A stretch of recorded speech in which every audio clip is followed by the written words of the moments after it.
আসসালামু আলাইকুম। আজকে আপনাদের সাথে একটা ব্লগ শেয়ার করব, কোরবানির ব্লগ। কোরবানির দিন আমি 2 রকমের মাংস রান্না করেছিলাম। একটা হচ্ছে ঝোলের মাংস 2 পাতিল, কালাভুনা 2 পাতিল। এই যে আমি কালাভুনার রেসিপিটা শেয়ার করতেছি আপনাদের সাথে। তো আমি সবগুলা মিক্স করতেছি, লবণ, আদা রসুন পেস্ট ও মশলা। কালাভুনার জন্য আমি বাসায় মশলা রেডি করেছিলাম, গরম মশলা। তো আমি একটা আদা রসুন লবণ সবগুলা মিক্স করে হলুদের গুঁড়া, মরিচের গুঁড়া দিব, মরিচের গুঁড়া সবগুলো আমি মিক্স করব, সরষের তেল দিব।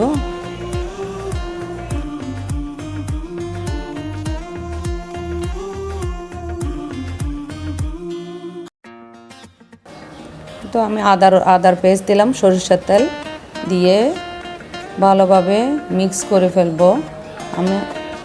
আমার হাত দিয়ে আমি মিক্স করে ফেলবো।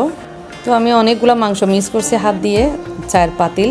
তো আমার হাত পরে দেখি যে আমার হাত 1 মাস পর্যন্ত আমি অসুস্থ ছিলাম, খুব ব্যথা হয়ে গেছিলো, এখন পর্যন্ত ব্যথা আছে। ওই ওষুধগুলো এখনও খাইতে হচ্ছে।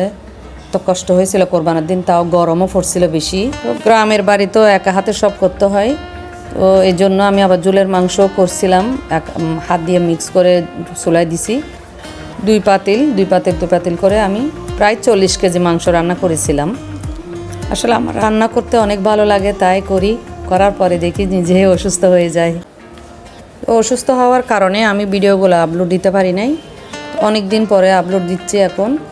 আপনার ভাই এরপর অসুস্থ হয়ে গেছে। তারপরে জানেন তো, সংসারে অনেক ঝামেলা থাকে, বিভিন্ন ঝামেলার কারণে আমি ভিডিওগুলো দিতে পারিনি। এরপরে আমি মাংসগুলো ডালতেছি পাতিলে একটা করে।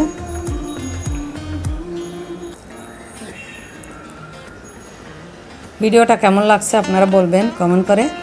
এরপরে আসছে আবার আপনার ভাইয়ের অসুখ, তারপরে আসছে মিলাদুন্নবী, একটার পর একটা বিপদ। ওর ঢাকায় গেছে চিকিৎসা করার জন্য। তো আমার অনেক মিলাদুন্নবী তো অ্যাটেন্ড করা হয়েছে, সবাই মেহমান টেমান আসছে। তো এখন মনে পড়ছে অনেকগুলো ভিডিও জমে গেছে আমার গ্যালারিতে।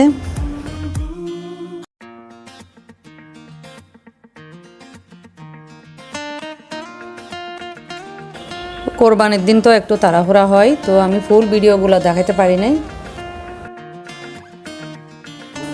তো মাংস কালারটা এভাবে হয়, অনেক সুন্দর হয়েছে। ঐতিহ্যবাহী কালাভুনা চট্টগ্রামের। তো আমি কিছু চুলায় 2টা চুলায় আমি দিছি, 4টা চুলায় জ্বালাইছি আমি, বাইরে ঘরে, তারপরে গ্যাসের চুলাও জ্বালাইছি। সবগুলাতে দেওয়া হয়েছে মাংস। আসলে অনেক সুন্দর লাগে, অনেক মজা লাগে গ্রামের বাড়ির কাজগুলা। কার কার এরকম পছন্দ কাজ করার জন্য গ্রামের বাড়িতে? আমার তো অনেক ভালো লাগে, সবাই কমেন্ট করে বলবেন। এরপরে কালাভুনাগুলা পাতিল থেকে তুলে কালো করতেছি কড়াইতে দিয়ে, গ্যাসের চুলায় কিন্তু কালো করতেছি। এরপরে সবাই খাবে, এগুলো পাড়া প্রতিবেশী সবার কাছে বন্টন করব। এই যে দেখতে পারতেছেন আমি সবগুলা বেড়ে নিছি। আরও অনেকগুলো ছিল, পাতিল ভর্তি ছিল। আমি সবগুলা দেওয়ার পরে লাস্টে ভিডিও করতে আসছে ওরা। আসলে এগুলো অনেক সুন্দর হয়েছে, সম্পূর্ণটা ভিডিও করা হয়নি।